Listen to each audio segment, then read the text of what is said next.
Hello दोस्तों, good morning. स्वागत है एक बार फिर से आप सभी का एमजेटी एजुकेशन में। दोस्तों आज है 21 फरवरी। आज की वीडियो में हम लोग बात करेंगे 21 फरवरी 2023 के मोस्ट इंपोर्टेंट करंट अफेयर के क्वेश्चंस के बारे में। वीडियो पूरा डिटेल में समझाई गई है, आप पूरी वीडियो ध्यान से देखिएगा।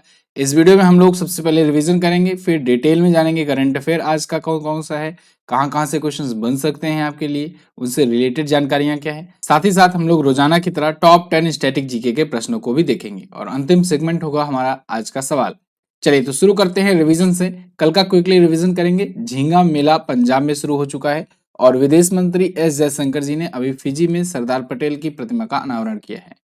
वहीं विदेश मंत्रालय ने m passport police app launch किया है और भारतीय वायुसेना ने जैमर प्रूफ संचार के लिए वायु लिंक नाम से एक प्लेटफॉर्म लॉन्च किया है। वहीं अभी इंटेल ने दोस्तों पेशेवर रचनाकारों के लिए सफायर रैपिड्स नाम से प्रोसेसर अपना लॉन्च किया है।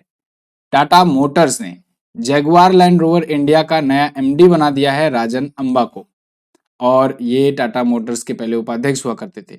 अभी चेतन शर्मा भारतीय क्रिकेट टीम के मुख्य चयनकर्ता के पद से इस्तीफा दे दिए हैं और व्हाइटफील्ड ने एक रिपोर्ट जारी की है, एक रैंकिंग जारी की है, ग्लोबल लेबर रेजिलियंस इंडेक्स 2023। इसमें भारत है 65वें स्थान पर।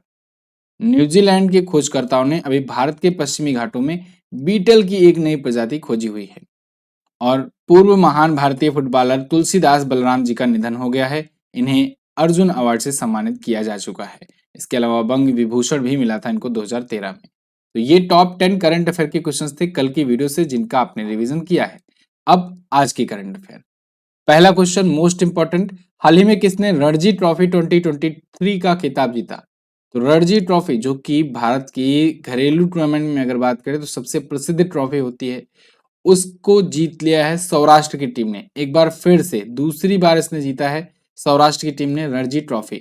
यहाँ पर आप देख पाओगे आर्टिकल है Ranji trophy 2023 Saurashtra become champion again. तो इसने बंगाल को हराया है फाइनल में दोस्तों, और दूसरा अपना टाइटल जीत लिया है पिछले 3 सालों में ही। अच्छा, player of the match Jaydev Unadkat ही चुने गए हैं। 2018-19 में इससे पहले इन्होंने जीता था रणजी ट्रॉफी और अभी जीत लिया है। कोलकाता के ईडन गार्डन में फाइनल मैच खेला गया। मध्य प्रदेश पिछली बार का विजेता था 2022 के संस्करण का, इस बार सौराष्ट्र है। रणजी ट्रॉफी की बात करें अगर, तो ये क्रिकेट का टूर्नामेंट होता है, एक घरेलू टूर्नामेंट होता है और ये क्रिकेट के सबसे पुराने घरेलू टूर्नामेंट्स में से एक है। इनफैक्ट सबसे पुराना वाला यही है भारत का। 1934-35 में इसकी शुरुआत हुई थी और इसको रणजी ट्रॉफी इसलिए कहा जाता है क्योंकि दोस्तों घरेलू टूर्नामेंट में भारत का प्रतिनिधित्व करने वाले पहले क्रिकेटर रणजीत सिंह जी माने जाते थे। उन्हीं के नाम पर ये रणजी रणजी कहा जाता है, क्योंकि उनको रणजी भी कहा जाता था और उन्हीं के नाम पर इसका नाम पड़ा रणजी ट्रॉफी। Clear clear. अच्छा, एक चीज और, रणजी ट्रॉफी सबसे ज्यादा बार किसने जीता है, ये क्वेश्चन आपसे पूछा जा सकता है। तो सबसे ज्यादा बार मुंबई ने जीता है। अभी तक मुंबई ने जीता है सबसे ज्यादा बार रणजी ट्रॉफी। क्लियर है ना। चलिए आगे बढ़ जाते हैं। अगला, हाल ही में विश्व सामाजिक न्याय दिवस कब मनाया गया? तो ये दिवस मनाया गया 20 फरवरी को, वर्ल्ड सोशल जस्टिस डे या world day of social justice. दुनिया भर में लोगों को न्याय दिलाने के लिए, सोशल जस्टिस दिलाने के लिए ये दिवस मनाया जाता है, जिससे बिना किसी भेदभाव और असमानता के समान अधिकार लोगों को मिल सके। ठीक है, तो इसके प्रति अवेयरनेस फैलाने के लिए ये दिवस मनाया जाता है। 2009 से पूरी दुनिया में मनाया जाता है। इस बार की थीम रखी गई है overcoming barrier and unleashing opportunities for social justice. Clear. अभी फरवरी महीने के जितने भी दिवस आए हैं उनको रिवाइज कर लेते हैं एक बार फिर से।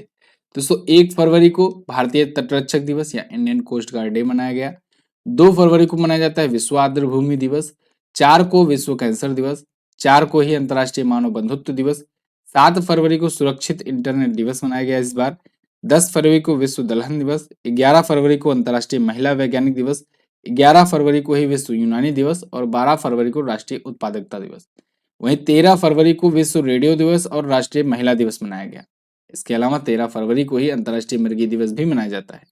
15 फरवरी को अंतर्राष्ट्रीय बाल कैंसर दिवस मनाया गया और 20 फरवरी को विश्व सामाजिक न्याय दिवस। क्लियर। आगे बढ़ते हैं। हाल ही में केंद्रीय मंत्री अश्विनी वैष्णव जी ने कहां पर सेमीकॉन इंडिया सम्मेलन का उद्घाटन किया?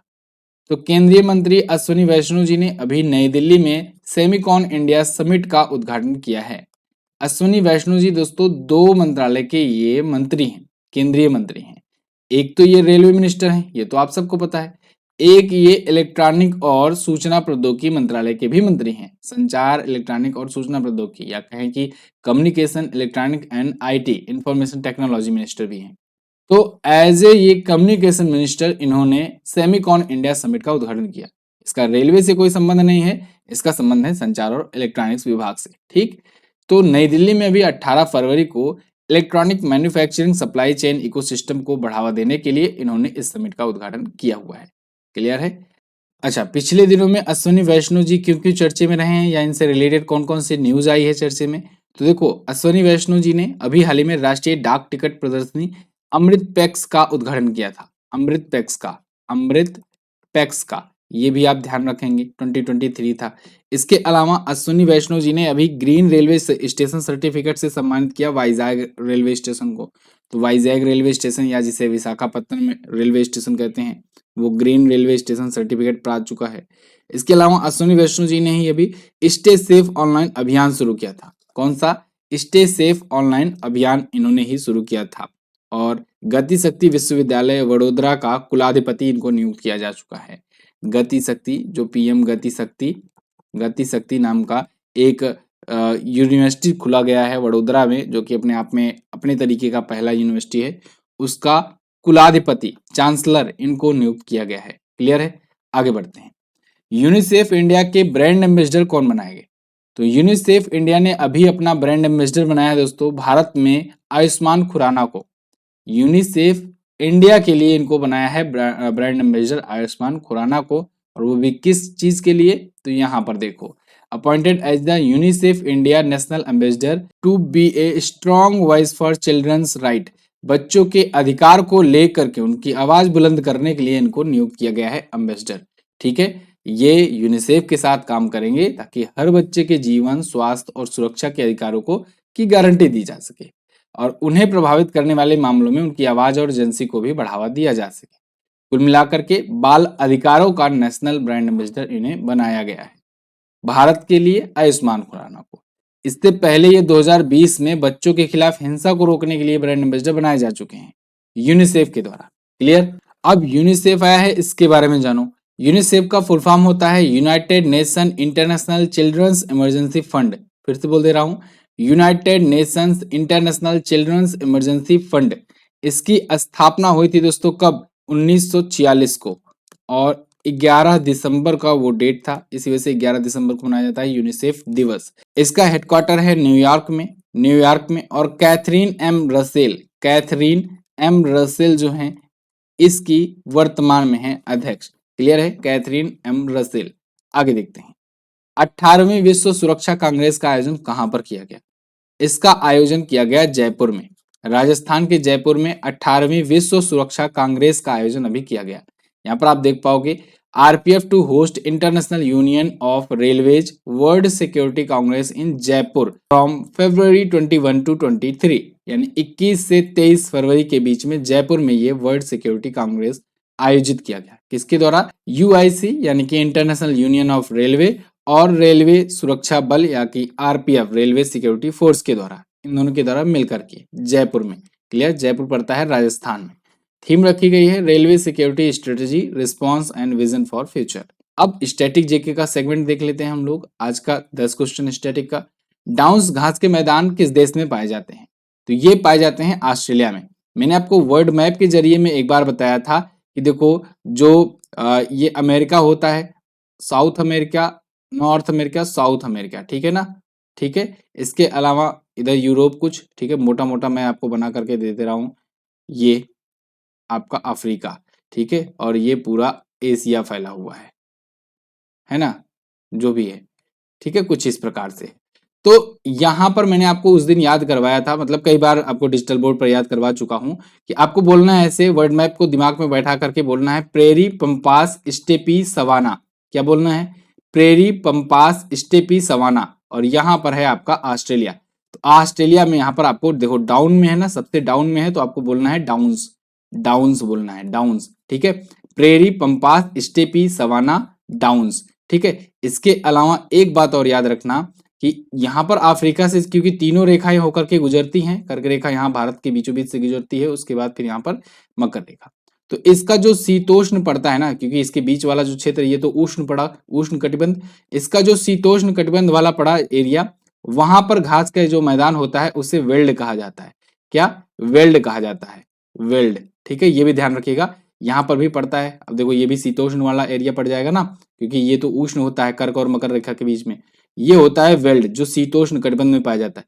तो यहाँ की घास को मैदान को वेल्ड कहते हैं। बाकी स्टेपी स्प्रेरी पंपास स्टेपी सवाना, बाकी के जो को होते हैं उनको सवाना कहेंगे, वहां के घास के मैदान को। ये समझ में आ गया? इसको मैं आपको बहुत बार बता चुका हूँ वर्ल्ड मैप के जरिए भी। फिलहाल अंटार्कटिका महाद्वीप का सबसे ऊंचा पर्वत विंसन मैसिफ है।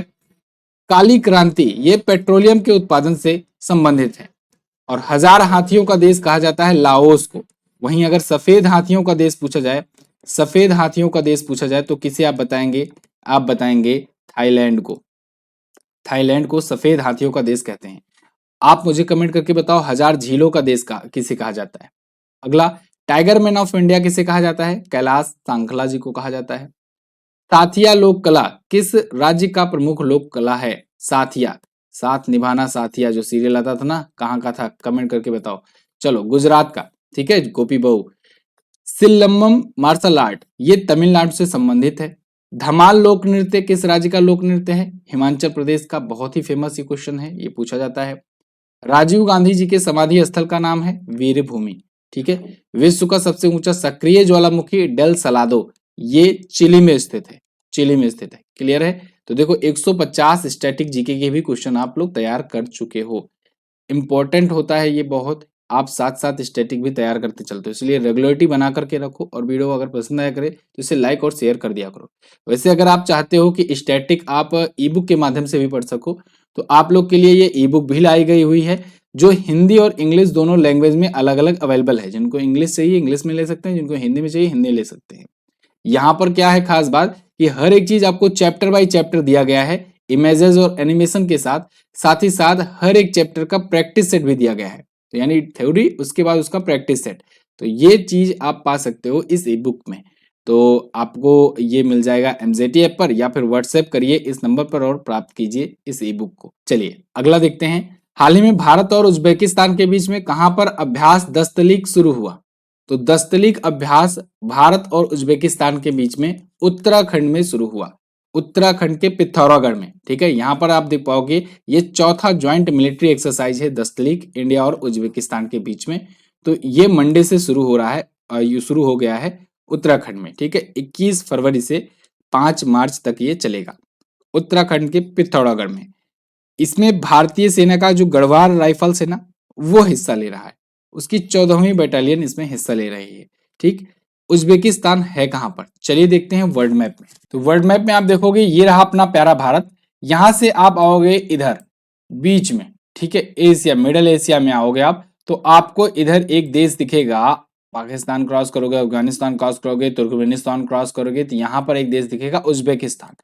उज्बेकिस्तान जिसकी राजधानी होती है ताशकंद। ताशकंद तो आप नाम सुने जरूर होंगे। ताशकंद में समझौता करने गए थे हमारे पूर्व प्रधानमंत्री लाल बहादुर शास्त्री जी, जिनकी वहां पर अकस्मात निधन हो गया था, मृत्यु हो गई थी। ठीक है, तो उज्बेकिस्तान में ही है वो जगह। इसके अलावा यहाँ पर आपको दिख जाएगा एक जगह है समरकंद। ठीक है, उज्बेकिस्तान में ही है समरकंद। और यही समरकंद में अभी पिछली साल एससीओ की समिट हुई थी, याद होगा ना आपको? समरकंद में हुआ था पिछली बार एससीओ की समिट, और इस बार भारत मेजबानी कर रहा है। चलिए, तो यहीं पर उज्बेकिस्तान का जो ये देश है, ये भारत के आकर के उत्तराखंड में, यहाँ पर ये रहा उत्तराखंड, यहाँ पर उत्तराखंड में आकर के ये कर रहा है अभ्यास।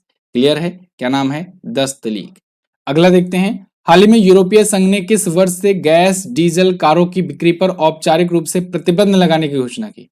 तो यूरोपियन यूनियन ने दोस्तों घोषणा की हुई है कि अब से 2035 के बाद गैस डीजल कारों की बिक्री पर औपचारिक रूप से प्रतिबंध लगा दिया जाएगा। जो यूरोपीय संघ के मेंबर हैं उन देशों में, यहाँ पर आप देख पाओगे बिजनेस स्टैंडर्ड का आर्टिकल है, EU formally bans gas diesel car sales from 2035। ठीक है, 2035 से। क्यों? क्योंकि ये जिससे ईवी को, इलेक्ट्रिकल व्हीकल्स को, इसके ट्रांजिशन को ये बूस्ट कर सके। भारत भी ऐसा कर रहा है धीरे धीरे, भारत ने तो और पहले ही अनाउंस किया हुआ है। 2035 के बाद से वहां पर ये कारें बिकना बंद हो जाएगी। वैसे तो नितिन गडकरी जी की अगर माने भारत में, तो इन्होंने भारत में तो ये अनाउंसमेंट कर दिया है 2025 के बाद के लिए ही। 2025 के बाद से हम लोग बहुत हद तक कम कर देंगे डीजल और पेट्रोल कारों की बिक्री को।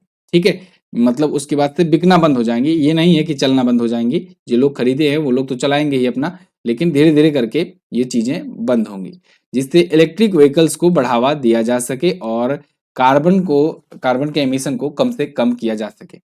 इनका लक्ष्य ये भी है कि 2050 तक ये जलवायु तटस्थता तक पहुंच सकें, यानी जीरो कार्बन एमिशन तक पहुंच सके।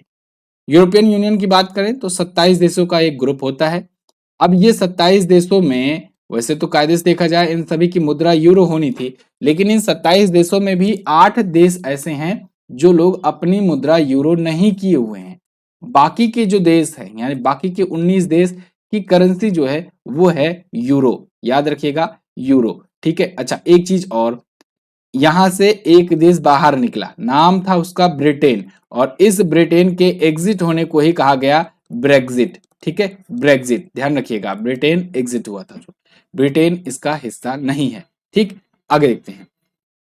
हाल ही में भारतीय मूल के किस इंजीनियर ने national geographic picture of the year का अवार्ड जीता? तो यह अवार्ड जीत लिया है कार्तिक सुब्रमण्यम ने। भारतीय मूल के इंजीनियर हैं और इन्होंने नेशनल जियोग्राफिक का पिक्चर ऑफ द ईयर का अवार्ड जीत लिया है, और इस पिक्चर के लिए इन्होंने ये अवार्ड जीता है। ये फोटो आप देख पाएंगे, इस फोटो के लिए इन्होंने अवार्ड जीता हुआ है। इस फोटो का नाम इन्होंने दिया है डांस ऑफ द ईगल्स। क्या? Dance of the eagle. एक बार फिर से मैं चाहता हूं आप ये डांस देख लीजिए ईगल का। ठीक है, तो डांस ऑफ द ईगल जो है ये फोटो इन्होंने खींची हुई है, तो इसे फोटो ऑफ द ईयर का अवार्ड मिला हुआ है। इन्होंने अलास्का में चिलकट बाल्ड ईगल प्रिजर्व में ये खींची हुई है फोटो। तो नेशनल जियोग्राफिक के द्वारा इनको दिया गया यह अवार्ड, और उसके जो मई संस्करण का जो आएगा, जो मैगजीन आएगी, उसके कवर पेज पर इनकी ये फोटो होगी। क्लियर? आगे देखते हैं। उत्तर भारत का पहला परमाणु संयंत्र कहाँ बनाया जाएगा? ये हरियाणा में बनाया जाएगा। अभी रिसेंटली अनाउंसमेंट हुआ है केंद्र सरकार के द्वारा, केंद्रीय मंत्री जितेंद्र सिंह जी ने यह अनाउंसमेंट किया है कि नॉर्थ इंडिया का पहला न्यूक्लियर पावर प्लांट जो है ये हरियाणा में एक गांव में स्थापित किया जाएगा। नाम होगा गोरखपुर। अब गोरखपुर सुन करके आप योगी आदित्यनाथ को मत याद करिएगा, यूपी वाला गोरखपुर नहीं, यहाँ पर हरियाणा वाले गोरखपुर की बात की जा रही है। ठीक है, आप तमाम जगह पर आर्टिकल देखोगे, सब जगह आपको हरियाणा का ही गोरखपुर दिखेगा। हरियाणा में भी गोरखपुर है। यूपी में गोरखपुर एक जिला है, लेकिन हरियाणा में भी एक है। तो हरियाणा वाला जो गोरखपुर है वहां पर ये स्थापित किया जा रहा है उत्तर भारत का पहला न्यूक्लियर पावर प्लांट। ठीक है। अच्छा, एक फैक्ट मैं आपको और बता दूं, ये न्यूक्लियर पावर प्लांट जो है ये पावर के लिए प्लांट तो होगा ही, भारत में न्यूक्लियर एनर्जी कितना यूज की जाती है एनर्जी के रूप में, या कहें कि इलेक्ट्रिसिटी के रूप में, तो देखो दोस्तों, भारत में इसका स्थान अभी बहुत पीछे है, पांचवा है। ठीक है, पांचवें स्थान पर ये पड़ता है। भारत में सबसे ज्यादा बिजली का प्रोडक्शन होता है कोयले से। ठीक है, कोयले से। और एनटीपीसी आप जानते हो बहुत बड़ा स्रोत है, भारत कंपनी है, नेशनल थर्मल पावर कॉर्पोरेशन। तो ये थर्मली जो जनरेट करती है ना, ये कोयले से ही जनरेट होता है। ठीक है, टरबाइन की वजह से। तो कोयले से सबसे ज्यादा उत्पादन होता है, ये आपसे पूछा जाएगा तो आप बताएंगे जरूर। ठीक है ना। इसके बाद गैस से हम लोग एनर्जी का यूज करते हैं। फिर पनबिजली जो होती है, हाइड्रो पावर प्रोजेक्ट्स जो हमने लगा रखे हैं, उससे हम लोग बिजली का उत्पादन करते हैं। उसके बाद चौथे स्थान पर आता है विंड पावर। विंड पावर मतलब जो पवन ऊर्जा, पवन चक्कियां आप सुनते हो ना, उससे हम लोग एनर्जी करते हैं प्रोड्यूस। उसके बाद पांचवा जो सबसे बड़ा ऊर्जा का या कहें बिजली का स्रोत है भारत में, वो है न्यूक्लियर पावर प्लांट से। इसके बाद बहुत सारी चीजें हैं, सोलर एनर्जी वगैरह वगैरह। ठीक है, तो लेकिन पांचवा सबसे बड़ा उपयोग होता है। तो सबसे ज्यादा बिजली या कहें कि सबसे ज्यादा बिजली का प्रयोग करने के लिए हम लोग कौन सी एनर्जी यूज करते हैं? तो कोयला यूज करते हैं आज भी। ये बात ध्यान रखिएगा। हरियाणा के बारे में थोड़ा सा आप जान लो। हरियाणा की राजधानी चंडीगढ़ है। ठीक है, चंडीगढ़। आप यहाँ पर हरियाणा देखोगे, दिल्ली है, दिल्ली से 150 किलोमीटर ऊपर पर ही यहीं पर हरियाणा के पास में यह स्थापित किया जा रहा है न्यूक्लियर पावर प्लांट। ठीक, यहाँ के सीएम है मनोहर लाल खट्टर और यहाँ के गवर्नर है बंडारू दत्तात्रेय। यहाँ पर झीलों की अगर बात करें तो सूरज कुंड झील बहुत इंपॉर्टेंट है, सूरज कुंड का मेला भी लगता है। ब्रह्म सरोवर, सोहना झील, बड़खल झील भी यहाँ पर है। सुल्तानपुर नेशनल पार्क बड़ा पूछा जाता है, कलेसर नेशनल पार्क भी पूछा जाता है। इसके अलावा यहाँ पर अगर बात करें राजकीय पशु की, ब्लैक बक है, राजकीय पक्षी काला तीतर, और राजकीय पुष्प है कमल। आगे देखते हैं। नीति आयोग के चौथे और नए सीईओ कौन बने, ये इंपॉर्टेंट क्वेश्चन है। नीति आयोग के चौथे और नए सीईओ बना दिए गए हैं बीवीआर सुब्रमण्यम। पूर्व आईएएस अधिकारी बीवीआर सुब्रमण्यम जी अब नीति आयोग के नए चीफ एग्जीक्यूटिव ऑफिसर होंगे। ठीक है, तो ये नियुक्त किए गए हैं परमेश्वरन अय्यर जी की जगह पर। परमेश्वरन अय्यर को भेज दिया गया है विश्व बैंक में। वर्ल्ड बैंक के ये कार्यकारी निदेशक होंगे अगले 3 वर्षों के लिए, तो ये तो वहां चले गए। और इनको बीबीआर सुब्रमण्यम को 2 वर्षों के लिए नीति आयोग का बना दिया गया है चीफ एग्जीक्यूटिव ऑफिसर। ठीक है, नीति आयोग के बारे में अगर बात करें तो नीति का मतलब होता है national institution for transforming India. इसकी स्थापना 1 जनवरी 2015 को हुई थी। योजना आयोग का नाम बदल करके नीति आयोग किया गया था। हेडक्वार्टर इसका नई दिल्ली में है। अध्यक्ष बाय डिफॉल्ट इसके प्रधानमंत्री ही होते हैं, तो इसके भी अध्यक्ष नरेंद्र मोदी जी हुए। उपाध्यक्ष सुमन के बेरी हैं वर्तमान में। क्लियर है बिल्कुल। अगर नीति आयोग के पहले अध्यक्ष और पहले उपाध्यक्ष के बारे में पूछा जाए और पहले सीईओ के बारे में पूछा जाए तो आप बताएंगे, देखो यहां पर मैंने ऑप्शन में भी ऐसे सेट करके रखा हुआ है। सिंधु श्री खोल्लर जो है ये पहले सीईओ थे और अमिताभ कांत ये दूसरे सीईओ हुए। परमेश्वरन अय्यर ये तीसरे नंबर के सीईओ हुए और ये बने हैं चौथे नंबर के सीईओ। वहीं अगर उपाध्यक्ष की बात करें तो पहले उपाध्यक्ष कौन बने थे, अरविंद पनगड़िया जी। दूसरे नंबर के बने राजीव कुमार। तीसरे नंबर के बने सुमन के बेरी और वही सुमन के बेरी अभी भी हैं।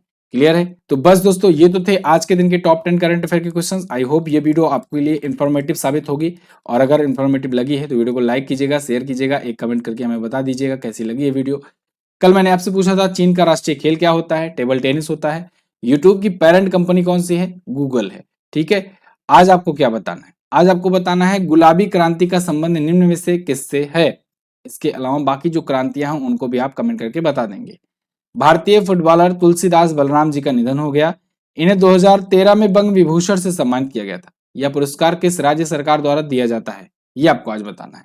थोड़ा सा अच्छा क्वेश्चन है, मतलब थोड़ा सा लंबा किया गया है लेकिन है तो बड़ा सिंपल। ठीक है, चलिए बहुत बहुत धन्यवाद यहाँ तक वीडियो देखने के लिए। इसकी क्विज और पीडीएफ आपको एमजेटी ऐप पर मिल जाइए क्विज सॉल्व कर लीजिए और पीडीएफ डाउनलोड कर लिया कीजिए। इसके अलावा हमारे ई बुक और वीडियो कोर्सेज वगैरह सब आपको यहाँ पर मिल जाएंगे, यहाँ से आप ले सकते हो। चलिए मिलते हैं अगली वीडियो में, तब तक के लिए नमस्कार, जय हिंद, वंदे मातरम।